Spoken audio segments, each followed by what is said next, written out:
Manuel Peña, Manuel Gabriel. Yo me llamo Eric Catrileo y soy vocero de Youtaico Catrileo. Yo vengo a reemplazar a Peña y Fidel, que es vocero del preso de huelga de hambre, caso Iglesia.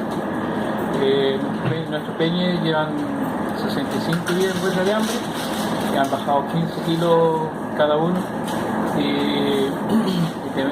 Tenemos preocupación porque los peñas pueden colapsar en su estado de salud. Tenemos peñas que están con diabetes, entonces nosotros nos preocupa su salud, y nuestros peñas jóvenes igual están luchando por su libertad. Los peñas fueron tomados presos a 6 kilómetros de su lugar, donde hubo el incendio, y con un control carretero y con no sé, de ahí fueron, y los carabineros lo tomaron preso. Y también nosotros vinimos a Santiago, a la Embajada de Argentina, para solidarizar con nuestro peña de Argentina, con nuestro peña Iguala, que está preso, y también tenemos conocimiento de que nuestro peña Maldonado está desaparecido y se encontró con vida.